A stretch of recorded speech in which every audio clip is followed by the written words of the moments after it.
अच्छा जी, most of the students ने अभी ज्वाइन अभी भी नहीं किया, लेकिन खैर हम स्टार्ट कर रहे हैं। लास्ट क्लास में मैंने आपके साथ जो डिस्कस किया था वो कोवेलेंट बॉन्डिंग की थी, और कोवेलेंट बॉन्डिंग में मैंने आपको बताया था कि कोवेलेंट बॉन्ड्स को हम क्लासिफाई करते हैं या उसे डिवाइड करते हैं on the basis of number of bonds.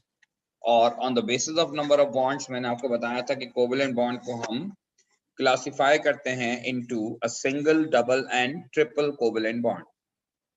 Single covalent bond में हमने ये डिस्कस किया था कि there is only one shared pair of electron in between two atom, तो वो सिंगल कोवेलेंट बॉन्ड बनेगा। If there is two shared pair of electrons in between two atom, तो वो डबल कोवेलेंट बॉन्ड बनेगा। And if there is three shared pair of electrons in between two atom, तो वो triple covalent bond form होगा। अब single, double and triple covalent bond को हमने इस तरह से क्लासिफाई किया था। अच्छा, उसके बाद जो अगली चीज थी उसमें मैंने आपको डॉट एंड क्रॉस डायग्राम्स बनवा के और उससे रिलेटेड जो है आपसे डिस्कस किया था कि आप उसे जो है वो किस तरह से जो है वो शो करेंगे। और लास्ट एग्जाम्पल मैंने जो आपको करवाई थी वो HCN की एग्जाम्पल थी।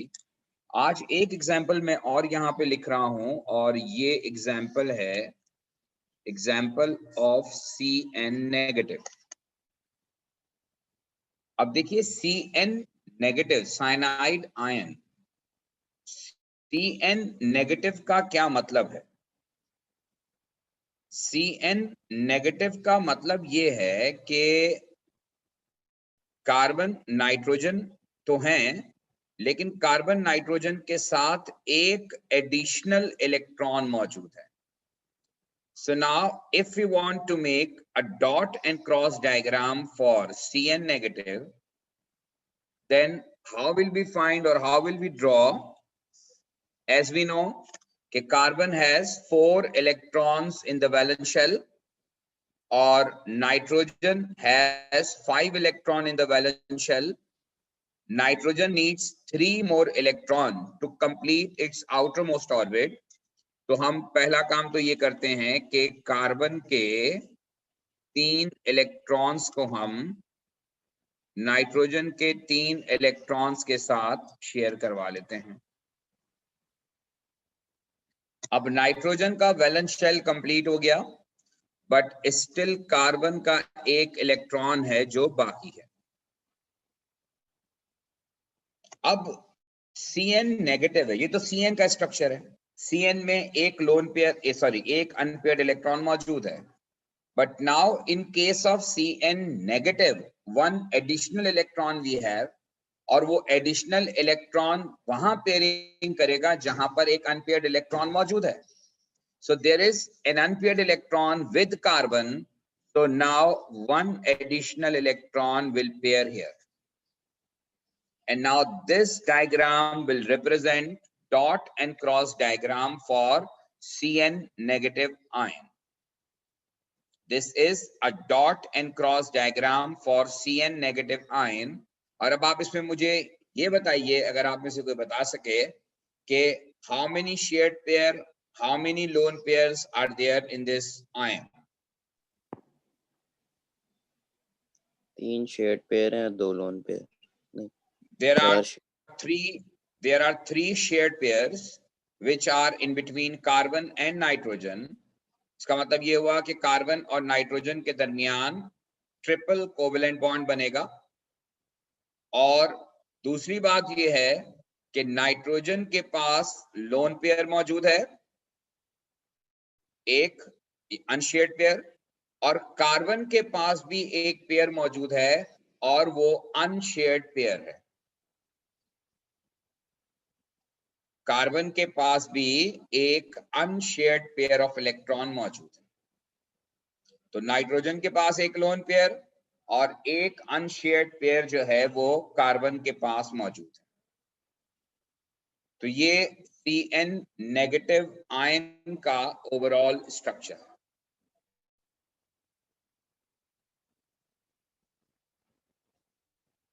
क्या ये बात क्लियर हो गई? जी सर क्लियर है। ठीक है जी, तो ये तो उसी की कंटिन्यूएशन थी जो हम लास्ट क्लास में बात कर रहे थे। Now there is another classification of covalent bond and this classification was based on polarity.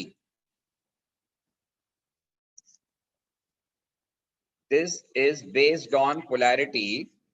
Now based on polarity, covalent bond is classified into a polar and non-polar covalent bond. Covalent bond is classified into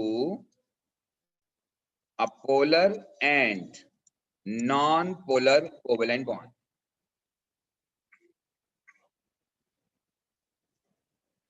polar and non polar covalent bond की जो classification है उसका आप idea understand कर लीजिए।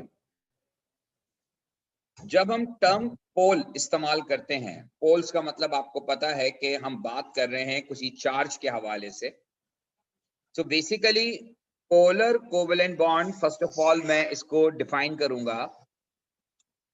Polar covalent bond हम उस covalent bond को कहते हैं अ covalent bond form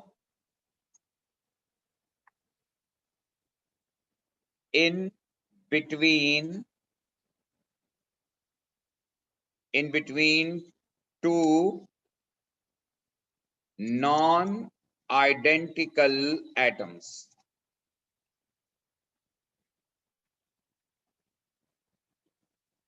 A covalent bond forms in between two non-identical atoms is called polar covalent bond.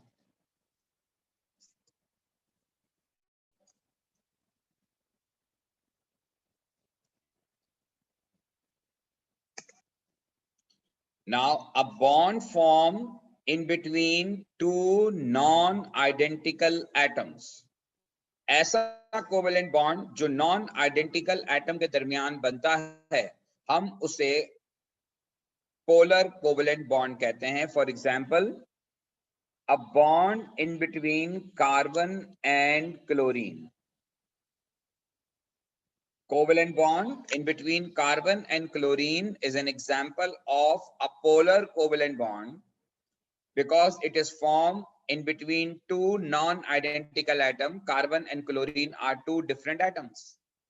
तो ऐसा कोई भी कोवेलेंट बॉन्ड जो दो डिफरेंट एटम के दरमियान बनेगा, हम उसे पोलर कोवेलेंट बॉन्ड कहते हैं। Now every polar covalent bond या polar covalent bond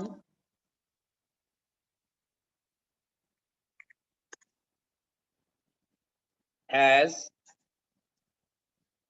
difference of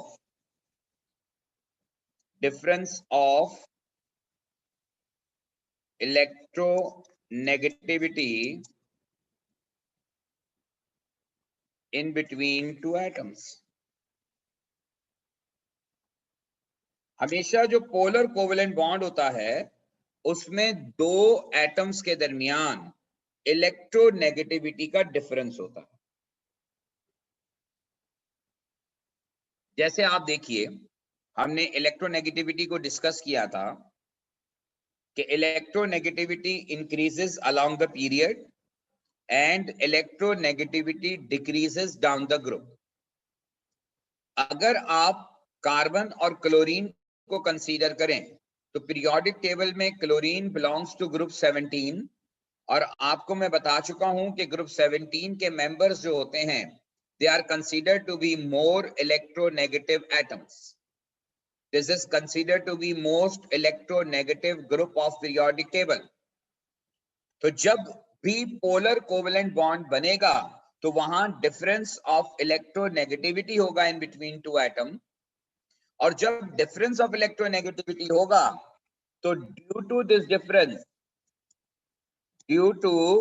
difference partial positive and partial negative charges and partial negative charges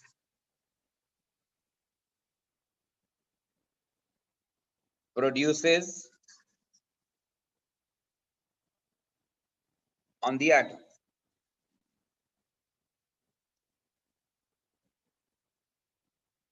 Partial positive and partial negative charges produces on the atoms. जो atom more electronegative होगा, जो atom more electronegative होगा, तो more electronegative वाला जो होगा वो partial negative यानी डेल्टा नेगेटिव हो जाए. फॉर एग्जाम्पल, जैसे अगर हम कार्बन और क्लोरीन के बॉन्ड की बात करें, तो क्लोरीन इज मोर इलेक्ट्रोनेगेटिव, तो chlorine become partial negative and carbon become partial positive. वजह यह है कि कार्बन क्लोरीन बॉन्ड में क्लोरीन की इलेक्ट्रोनेगेटिविटी ज्यादा है, और इलेक्ट्रोनेगेटिविटी होती है ability of an atom to attract a shared pair of electron towards itself. Electronegativity क्या होती है?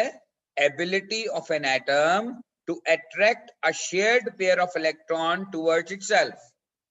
अब अगर क्लोरीन की इलेक्ट्रोनेगेटिविटी ज्यादा है तो क्लोरीन इलेक्ट्रॉनिक क्लाउड को, शेयर्ड पेयर ऑफ इलेक्ट्रॉन को अपनी तरफ ज्यादा स्ट्रांगली पुल करेगा, और जब वो इलेक्ट्रॉनिक क्लाउड को अपनी तरफ ज्यादा स्ट्रांगली पुल करेगा तो अल्टीमेटली क्या होगा कि chlorine become partial negative and carbon become partial positive.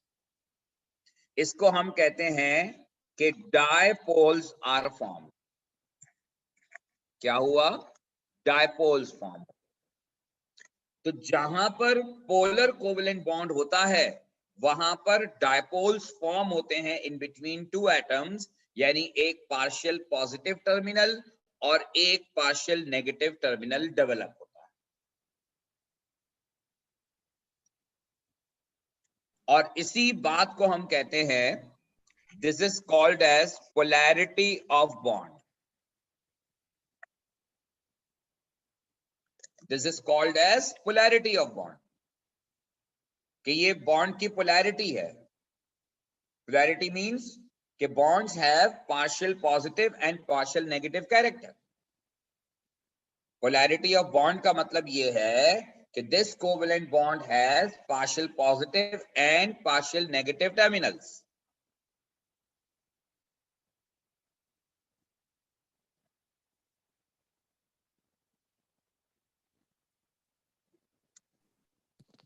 Sir आपने ये साइन क्या बनाया है, ये पॉजिटिव और नेगेटिव के पीछे? ये डेल्टा का साइन है, ऐसे. ये डेल्टा का sign. This is sign of delta. Delta का मतलब होता है पार्शियल, स्मॉल. तो small positive and small negative, very small positive, very small negative charges are develop. ये पार्शियल चार्जेस है, यानी इसका मतलब ये है कि इलेक्ट्रॉन कंप्लीटली ट्रांसफर नहीं हुआ, लेकिन shared pair of electron chlorine ज्यादा अट्रैक्ट कर रहा है, कार्बन कम अट्रैक्ट कर रहा है. तो जब chlorine shared pair of electron को ज्यादा अट्रैक्ट कर रहा है तो फिर इसका मतलब ये हुआ कि chlorine is more electronegative, that's why chlorine become partial negative and carbon become partial positive. अच्छा, दूसरी एक और इंपॉर्टेंट बात कि जिससे मैंने आपको कहा कि ये जो डायपोल्स बनते हैं, तो डायपोल्स का बनना पोलैरिटी ऑफ बॉन्ड कहलाता है. और ये पोलैरिटी ऑफ बॉन्ड जो है ये डिपेंड करता है डिफरेंस ऑफ इलेक्ट्रोनेगेटिविटी पर. Now greater the difference of electronegativity,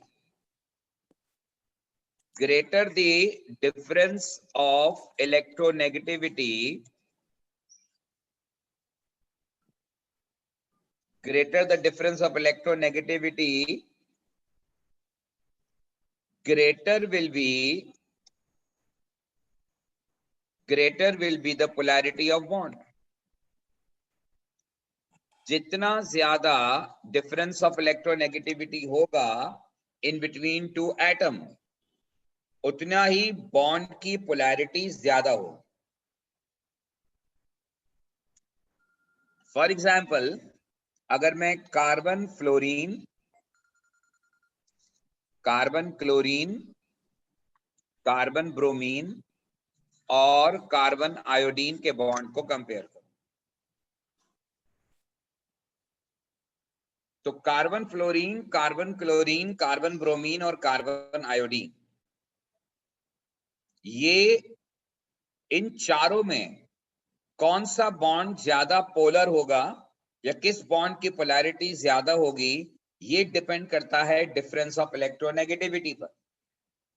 अब प्रॉब्लम ये है कि आपको तो नहीं पता कि डिफरेंस ऑफ इलेक्ट्रोनेगेटिविटी क्या होगा, लेकिन आपको ये पता है कि पीरियोडिक टेबल में अगर आप फ्लोरीन, क्लोरीन और ब्रोमीन, आयोडीन को देखें तो ये चारों एक ही ग्रुप के मेंबर्स हैं. फ्लोरीन ऊपर है और आयोडीन नीचे है, और आपको पता है कि डाउन द ग्रुप इलेक्ट्रोनेगेटिविटी कम होती है. इसका मतलब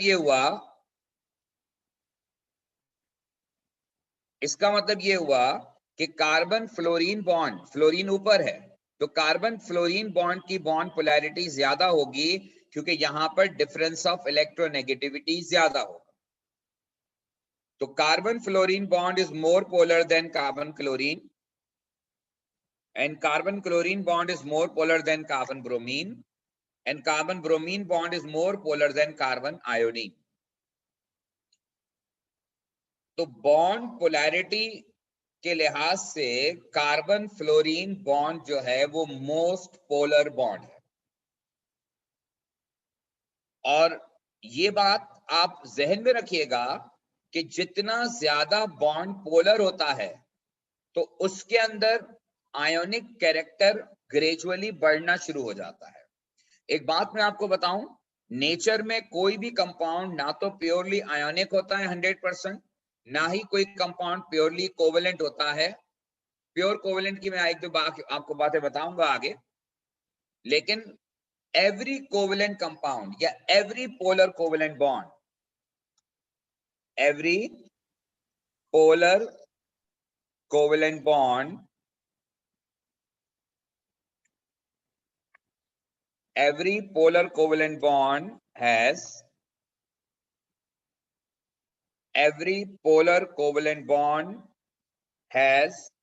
some ionic character.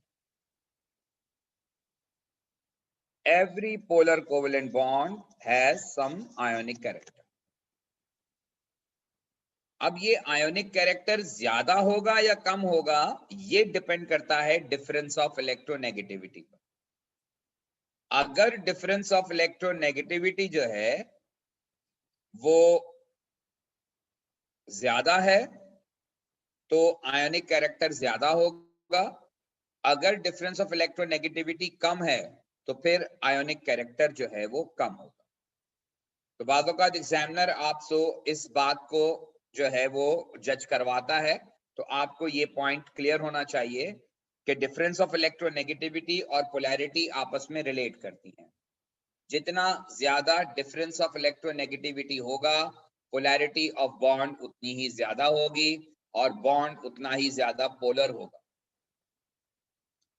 होपफुली आपको मेरी बात समझ में आ गई होगी. कोई क्वेश्चन इससे रिलेटेड? अब ये पोलर कोवेलेंट बॉन्ड की एग्जांपल इसके अलावा भी बहुत सारी हो सकती है. मसलन कार्बन नाइट्रोजन बॉन्ड पोलर होगा, नाइट्रोजन हाइड्रोजन बॉन्ड पोलर होगा, फास्फोरस और क्लोरीन का बॉन्ड पोलर होगा, या फास्फोरस और हाइड्रोजन का बॉन्ड पोलर होगा. So every covalent bond which has two non-identical atom, हम उसे polar covalent bond कहते हैं.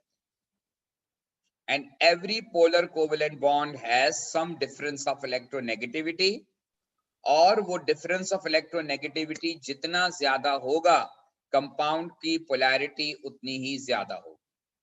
जितना difference of electronegativity ज्यादा होगा, कंपाउंड की पोलैरिटी उतनी ही ज्यादा हो। So every polar covalent bond has some ionic character. Hopefully आपको ये बात समझ में आ गई होगी। अच्छा जी, अब आ जाइए नॉन पोलर कोवेलेंट बॉन्ड पर। नॉन पोलर कोवेलेंट बॉन्ड जो है, इसको अंडरस्टैंड करने के लिए बड़ा सिंपल है कि ये नॉन पोलर होता है, इसका मतलब है कि इसमें पोलैरिटी नहीं होगी। और पोलैरिटी कहां पे नहीं होगी? पोलैरिटी वहां नहीं होगी कि जहां अ covalent bond forms in between two identical atoms. Identical atoms के दरमियान जो बॉन्ड बनता है, हम उसे नॉन पोलर कोवेलेंट बॉन्ड कहते हैं। So a covalent bond forms in between two identical atoms. Identical atoms का मतलब यह है कि अगर कोवेलेंट बॉन्ड बनता है हाइड्रोजन और हाइड्रोजन के दरमियान, तो हाइड्रोजन के दरमियान बनने वाला बॉन्ड जो है वो नॉन पोलर है। और दूसरी बात बताऊं, जब वो नॉन पोलर है तो यहां पर difference of electronegativity, difference of electronegativity En, delta En, difference of electronegativity 0 होगा। और बिल्कुल लॉजिकल बात है, जब दोनों एटम एक ही जैसे होंगे तो दोनों में इलेक्ट्रोनेगेटिविटी सेम होगी, और जब इलेक्ट्रोनेगेटिविटी सेम होगी तो उसका डिफरेंस विल बी 0। तो नॉन पोलर कोवेलेंट बॉन्ड जो होता है उसमें डायपोल्स फॉर्म नहीं होते। नॉन पोलर कोवेलेंट बॉन्ड में डायपोल्स फॉर्म नहीं होते, क्योंकि उनमें डिफरेंस ऑफ इलेक्ट्रोनेगेटिविटी नहीं होता। इसीलिए जो नॉन पोलर कोवेलेंट बॉन्ड होता है, it does not have ionic character. Non polar covalent bond does not have ionic character. और इसकी और एग्जांपल्स क्या हो सकती हैं? Chlorine chlorine bond, fluorine fluorine bond, oxygen oxygen bond, ये सब नॉन पोलर कोवेलेंट बॉन्ड की examples. So a covalent bond forms in between two identical atoms, हम इसे नॉन पोलर कोवेलेंट बॉन्ड कहते हैं। होपफुली आपको मेरी बात समझ में आ गई होगी। और नॉन पोलर कोवेलेंट बॉन्ड में डिफरेंस ऑफ इलेक्ट्रोनेगेटिविटी 0 होता है। ये इसकी एग्जांपल्स हैं।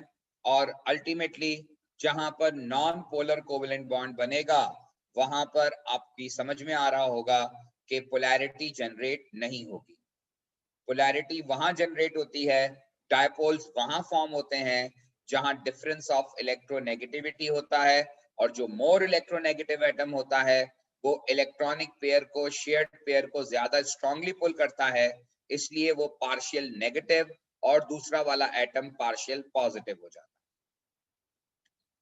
होपफुली आपको मेरी बात समझ में आ गई होगी। अगर आपका कोई क्वेश्चन है तो आप पूछ लीजिए।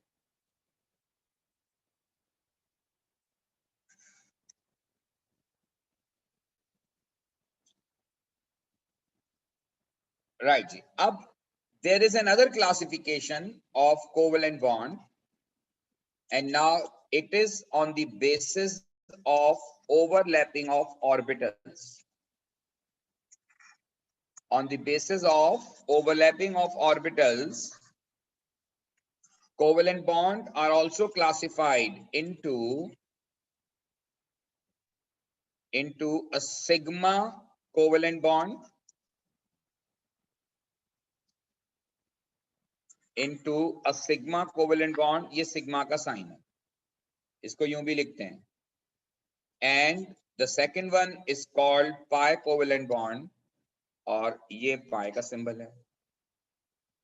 So now on the basis of overlapping of orbitals, covalent bonds are also classified into two, that is sigma covalent bond and pi covalent bond। अब सिग्मा और पाई कोवेलेंट बॉन्ड में एक, मैं अभी आपको डिफरेंस बताता हूं इसका। लेकिन ये क्लासिफिकेशन जो की गई है ये on the basis of overlapping of orbital की गई है। और अगर आपको याद हो, मैंने कल की क्लास में आपको बताया था कि कोवेलेंट बॉन्डिंग जो होती है it is all about overlapping of orbital, it is all about sharing of orbital. जब तक ऑर्बिटल्स के दरमियान शेयरिंग नहीं होगी, जब तक ऑर्बिटल्स एक दूसरे के साथ ओवरलैप नहीं करेंगे, कोवेलेंट बॉन्ड फॉर्म नहीं होगा। तो सिग्मा और पाई कोवेलेंट बॉन्ड जो है ये कोवेलेंट बॉन्ड की क्लासिफिकेशन है which is on the basis of overlapping of orbitals. On the basis of overlapping of orbitals हम इसे सिग्मा और पाई कोवेलेंट बॉन्ड में डिफरेंशिएट करते हैं।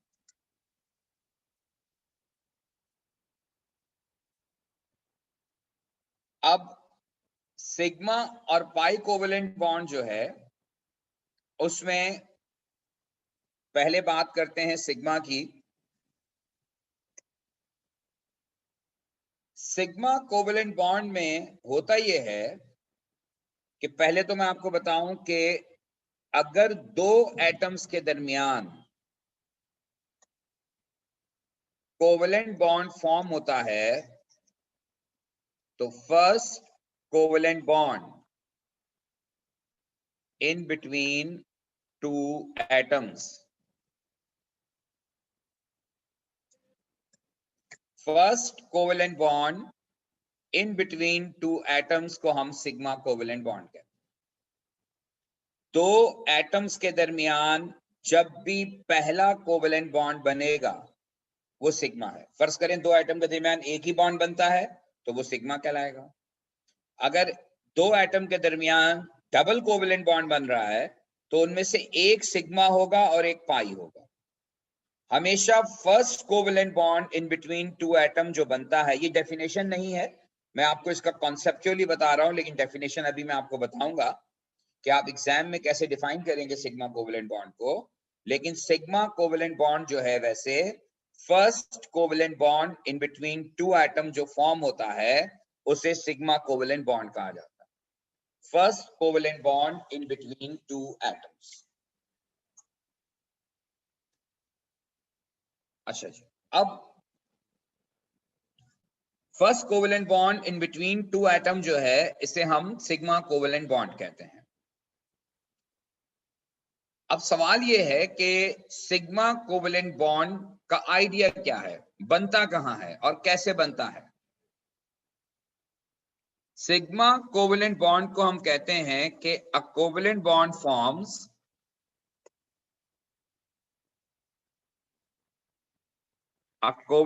Forms by linear overlapping of orbitals. A covalent bond formed by the linear overlapping of orbitals. Linear overlapping of orbitals.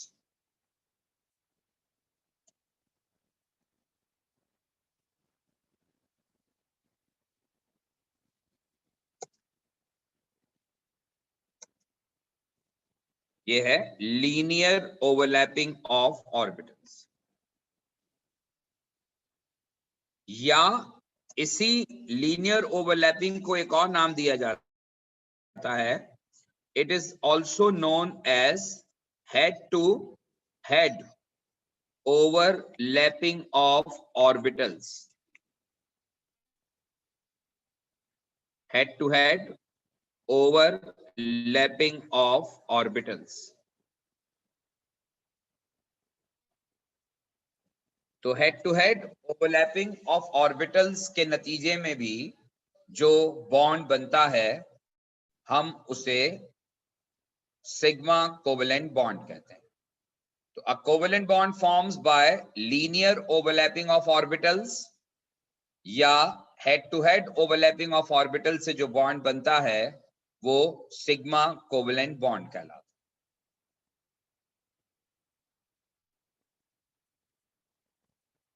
Head to head overlapping of orbitals.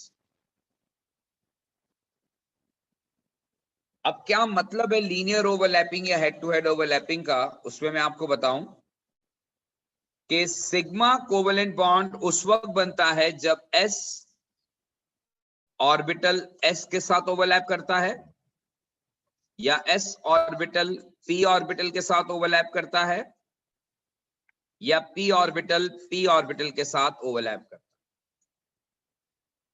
Sigma covalent bond form होता है when s orbital overlap with s orbital, या एक atom का s दूसरे atom के p orbital के साथ overlap करे तब भी सिग्मा कोवेलेंट बॉन्ड बनता है, या फिर दो p ऑर्बिटल, एक एटम का p ऑर्बिटल दूसरे एटम का दूसरा p ऑर्बिटल जब आपस में ओवरलैप करते हैं तब भी सिग्मा कोवेलेंट बॉन्ड बनता है। अब ये ओवरलैपिंग का फिनोमेना क्या होता है थोड़ा सा पहले मैं डिस्कस कर चुका हूं आपसे। जैसे ये s ऑर्बिटल है और ये दूसरा s ऑर्बिटल है, अब ये दोनों एक दूसरे के करीब आए, दोनों एक लाइन में हैं, और ये दोनों इस तरह से समझें कि दो टेनिस की बॉल्स आपने ली और दोनों टेनिस की बॉल्स को आपने चिपका दिया। जब आप दो टेनिस की बॉल्स को चिपकाएंगे यानी कि वो एरिया कॉमन हो गया, वो दोनों बॉल्स का वो एरिया कॉमन हो गया जहां से वो चिपके हुए हैं, तो जो नई शक्ल बनेगी बॉल्स की वो कुछ इस तरह की होगी। ये जैसे मैंने आपको बताया था कि s और s ये एटॉमिक ऑर्बिटल्स हैं, जबकि ये कहलाता है ss molecular, ss sigma molecular orbital, ss sigma molecular orbital. देखिए स्टोरी क्या है कि ये दो ऑर्बिटल हैं, ये इस तरह से आपस में ओवरलैप कर गए। जब ये ओवरलैप कर गए तो वो जो ओवरलैपिंग वाला एरिया है वो कॉमन हो गया, तो आप देखें ऐसी ही शक्ल प्रोड्यूस हो रही। तो जब भी दो s ऑर्बिटल लीनियरली ओवरलैप करेंगे यानी एक सीध में एक लाइन में हो और वो ओवरलैप करेंगे, इस ओवरलैपिंग के नतीजे में जब भी कोवेलेंट बॉन्ड बनेगा तो उसे हम सिग्मा कोवेलेंट बॉन्ड कहते हैं। और ये सिग्मा कोवेलेंट बॉन्ड जो है ये आपके सामने है, ये डायग्राम आपको बनाने के लिए आ सकती है कि दो s और s एटॉमिक ऑर्बिटल्स ओवरलैप कर रहे हैं और इसके नतीजे में ये ss sigma molecular orbital form हो रहा है।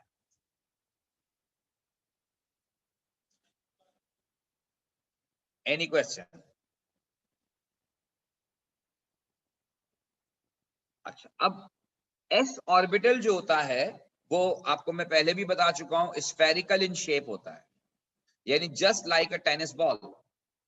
तो जो टेनिस बॉल होती है वो एक्स एक्सिस पर भी होती है, वाई एक्सिस पर भी होती है और जेड एक्सिस पर भी होती है।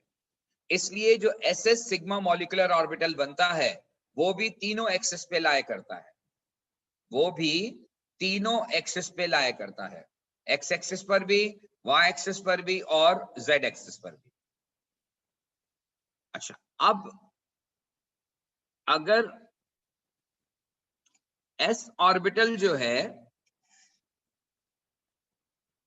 वो p के साथ ओवरलैप करे। अच्छा एक बात और, ये न्यूक्लियस है, ये इसका न्यूक्लियस है, और जब ये मॉलिक्यूलर ऑर्बिटल बनते हैं तो ये दोनों न्यूक्लियस, दोनों एटम आपस में मिल जाते हैं, दोनों के न्यूक्लियस अपने अपने इंटैक्ट रहते हैं और जिस जगह से वो मिलते हैं वहां से ऑर्बिटल ओवरलैप कर जाते हैं। अब यहां पर ये s का न्यूक्लियस है और p का न्यूक्लियस सेंटर में होता है इधर, ये है px।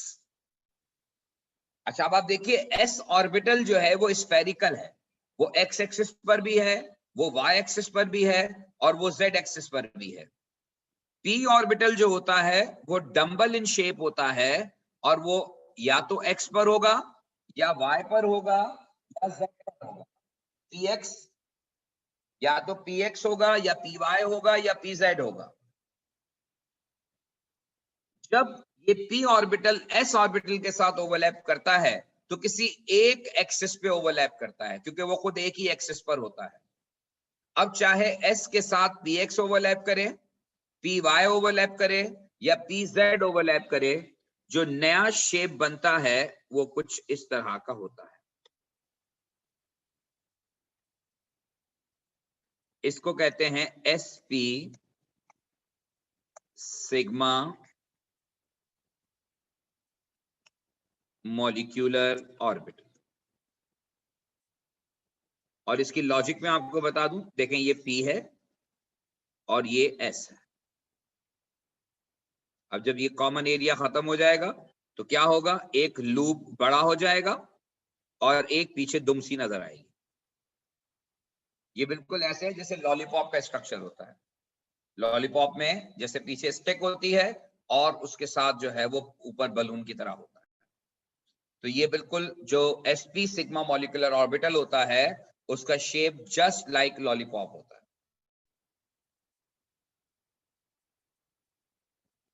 तीसरी पॉसिबिलिटी जो है वो ये है कि दो p ऑर्बिटल, लेकिन वो लीनियर होने चाहिए। लीनियर का मतलब है कि दोनों सेम एक्सिस में होने चाहिए, px और px। ये दो px हैं, अब ये लीनियरली ओवरलैप कर रहे हैं। इसको हेड टू हेड इसलिए कहते हैं कि p ऑर्बिटल में जो दो लूप्स होती हैं, एक लूप को हेड कहा जाता है, एक लूप को टेल कहा जाता है। तो हेड एंड टेल, तो ये हेड टू हेड ओवरलैपिंग कहलाती है, यानी कि एक p ऑर्बिटल का हेड दूसरे p ऑर्बिटल के हेड के साथ ओवरलैप करता है। और जब ये दोनों एक दूसरे के साथ ओवरलैप करेंगे, ये वाली लूप इस लूप के साथ ओवरलैप करेगी, तो अब आप देखिए ये है जो नया शेप फॉर्म होगा।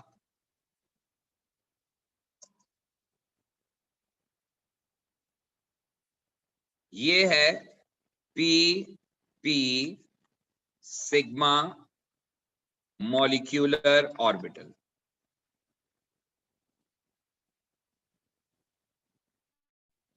और ये जस्ट ऐसे समझ लीजिए जैसे टॉफी है, और इस जगह पर न्यूक्लियस है और इसका न्यूक्लियस इधर है। This is pp sigma molecular orbital. तो ये तीन तरह के सिग्मा बॉन्ड्स में ओवरलैपिंग ऑब्जर्व की गई हैं, SS, SP और PP। अच्छा, अब सवाल अगला ये बनता है कि ये तीनों तरह के जो सिग्मा कोवेलेंट बॉन्ड बने हैं, क्या इनकी स्ट्रेंथ एक जैसी होती है या अलग अलग होती है? तो यहां पर एक चीज मैं और आपको बताने जा रहा हूं, और वो ये है कि strength of sigma covalent bond, strength of sigma covalent bond depends upon maximum area of overlapping, maximum area of overlapping। यानी लॉजिकली जितना एरिया ऑफ ओवरलैपिंग ज्यादा होगा, जितना एरिया ऑफ ओवरलैपिंग ज्यादा होगा, उतना ही बॉन्ड की स्ट्रेंथ ज्यादा होगी। क्योंकि जितना ज्यादा ऑर्बिटल एक दूसरे को ओवरलैप करेंगे, उतना ही वो एक दूसरे के ज्यादा करीब आएंगे, और वो जितना ज्यादा करीब आएंगे उनका कोवेलेंट बॉन्ड उतना ही ज्यादा स्ट्रॉन्ग बनेगा। तो strength of sigma covalent bond depends upon maximum area of overlapping.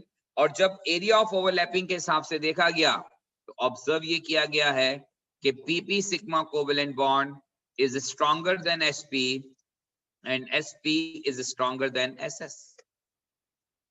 On the basis of area of overlapping, ये बात ऑब्जर्व की गई है कि PP sigma covalent bond is more stronger than SP sigma covalent bond, and SP sigma covalent bond is more stronger than SS sigma covalent bond. वैसे sigma covalent bond pi के मुकाबले में स्ट्रॉन्गर ही होता है, लेकिन इनका भी आपस में अगर आपको डिफरेंशिएट करने को कहा जाए कि इन तीनों में से कौन सा बॉन्ड ज्यादा स्ट्रॉन्गर होगा, तो एसपी और पीपी में पीपी सिग्मा कोवेलेंट बॉन्ड जो है वो स्ट्रॉन्गर है than sp, and sp is stronger than ss. Hopefully आपको मेरी बात समझ में आ गई होगी। कोई अगर क्वेश्चन है तो पूछ लीजिए। जी अभी मैं पाई का बताता हूं आपको, तो फिर डिफरेंस भी क्लियर हो जाएगा। ये तो हम अभी बात सारी सिग्मा की ही कर रहे हैं। सिग्मा कोवेलेंट बॉन्ड में जो है वो relative strength of sigma covalent bond जो है कि relative strength of sigma covalent bond depends upon maximum area of overlapping, और उसमें ये देखा गया है कि PP sigma covalent bond is stronger then SP, and sp sigma covalent bond is stronger than ss sigma covalent bond.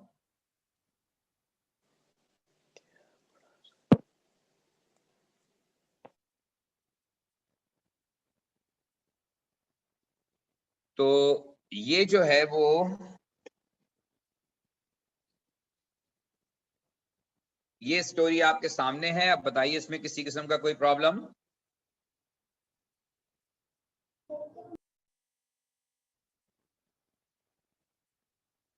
Right. अब हम आ जाते हैं नेक्स्ट, जो कि पाई कोवेलेंट बॉन्ड है। पाई कोवेलेंट बॉन्ड जो होता है वो होता है सेकंड और third covalent bond in between two atom. Second और third covalent bond in between two atoms को हम पाई कहते हैं। ये डेफिनेशन नहीं है, लेकिन सिर्फ कॉन्सेप्चुअली। जैसे अगर आपके पास ट्रिपल कोवेलेंट बॉन्ड बन रहा है, तो ट्रिपल कोवेलेंट बॉन्ड में एक सिग्मा होगा और दो पाई होंगे।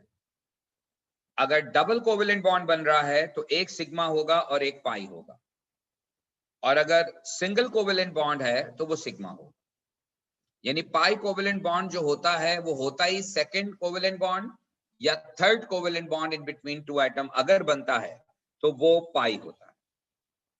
तो सेकंड और third covalent bond in between two atom जो है ये पाई कोवेलेंट बॉन्ड। सर एग्जांपल दे सकते हैं? अब पाई कोवेलेंट बॉन्ड होता क्या है? पाई कोवेलेंट बॉन्ड को हम डिफाइन करते हैं कि अ कोवेलेंट बॉन्ड फॉर्म्स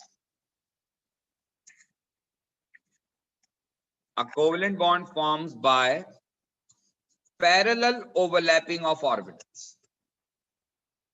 जब ऑर्बिटल्स एक दूसरे के साथ पैरेलल ओवरलैपिंग करते हैं, दो ऑर्बिटल एक दूसरे के पैरेलल होते हैं, तो पैरेलल ओवरलैपिंग ऑफ ऑर्बिटल जो है वो बनाता है पाई कोवेलेंट बॉन्ड। और इसको दूसरा नाम जो दिया जाता है, it is also known as side by side overlapping of orbital.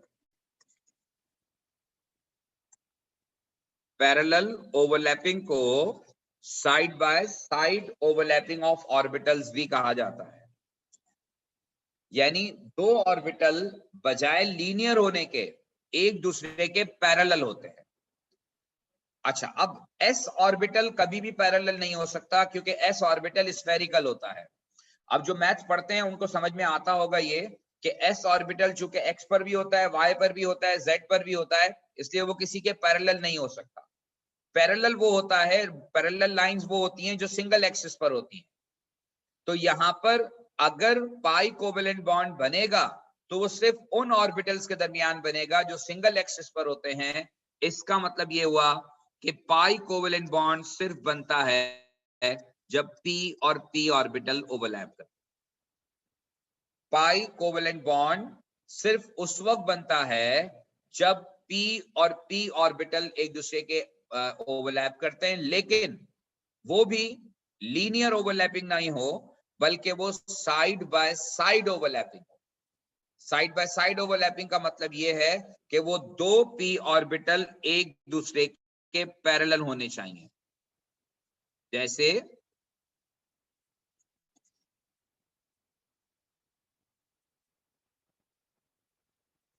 आपको समझने की जरूरत ही नहीं है, बस पाई का ये लिख लीजिए, ये बात जो बता रहा हूं आपको, जो बता रहा हूं कि पाई बॉन्ड उस वक्त बनता है जब दो ऑर्बिटल्स पैरेलल ओवरलैपिंग करते हैं। ये एग्जांपल, अभी बात पूरी तो हो जाए भाई। ये दो पी ऑर्बिटल हैं, ये पी वाई है और ये भी पी वाई है, इन दोनों का एक्सेस सेम है, लेकिन ये दोनों एक दूसरे के पैरेलल हैं। पैरेलल यानी इस तरह से हैं कि ये इसकी साइड और ये इसकी साइड। अब होगा क्या कि पैरेलल ओवरलैपिंग ऐसे होती है कि ये अब लूप इस लूप के साथ ओवरलैप करेगी और ये वाली लूप इस लूप के साथ ओवरलैप करेगी। पैरेलल ओवरलैपिंग के नतीजे में जो नया ऑर्बिटल बनेगा उसकी शक्ल कुछ इस तरह से होगी। ये कहलाता है पीपी, ये न्यूक्लियस एक पी का, ये दूसरे पी का न्यूक्लियस, और इससे कहते हैं पीपी पाई मॉलिक्यूलर ऑर्बिटल। पीपी पाई मॉलिक्यूलर ऑर्बिटल। पाई बॉन्डिंग उस वक्त होती है जब सिग्मा बॉन्ड बन चुका होता है, और पाई बॉन्डिंग में ऑर्बिटल्स हमेशा पी ऑर्बिटल इन्वॉल्व होते हैं, और वो पी ऑर्बिटल जो एक दूसरे के पैरेलल होंगे, वो पी ऑर्बिटल जो एक दूसरे के पैरेलल होंगे, वो पैरेलल ऑर्बिटल्स हमेशा वो पैरेलल ऑर्बिटल्स क्या करते हैं, वो एक दूसरे के साथ साइड बाय साइड ओवरलैपिंग करते हैं। और जब ओवरलैपिंग साइड बाय साइड होती है तो साइड बाय साइड ओवरलैपिंग के नतीजे में हमेशा जो बॉन्ड बनता है वो पाई कोवेलेंट बॉन्ड होता है। साइड बाय साइड ओवरलैपिंग के नतीजे में जो बॉन्ड बनता है वो पाई कोवेलेंट बॉन्ड होता है। सर जो दूसरे ऑर्बिटल्स हैं उनका शेप क्या होता है, जो डी एफ है? वो आपका मसला नहीं है। अच्छा,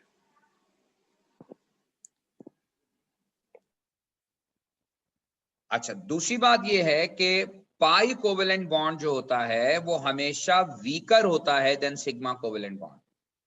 यानी अगर आप सिग्मा और पाई को कंपेयर करेंगे तो पाई कोवेलेंट बॉन्ड की जो स्ट्रेंथ है वो हमेशा सिग्मा के मुकाबले में कम होती है, क्योंकि जब दो ऑर्बिटल एक दूसरे के पैरेलल होते हैं तो एरिया ऑफ ओवरलैपिंग बहुत ही कम रह जाता है। तो पीपी ओवरलैपिंग जब होती है, पैरेलल ओवरलैपिंग, तो पीपी पैरेलल ओवरलैपिंग में जो बॉन्ड बनता है या जो ओवरलैपिंग का एरिया होता है वो काफी कम होता है। तो एरिया ऑफ ओवरलैपिंग कम होने की वजह से यहाँ पर जो बॉन्ड बनता है वो इतना स्ट्रॉन्ग बॉन्ड नहीं बनता। तो सिग्मा के मुकाबले में पाई कोवेलेंट बॉन्ड जो है वो कंपैरेटिवली वीक होता है। तो this is all about classification of covalent bond. मैंने आपको तीन मुख्तलिफ तरीके से क्लासिफिकेशन करवा दी है कोवेलेंट बॉन्ड की। अब अगर आपको इससे रिलेटेड किसी किस्म का कोई क्वेश्चन है तो आप पूछ सकते हैं।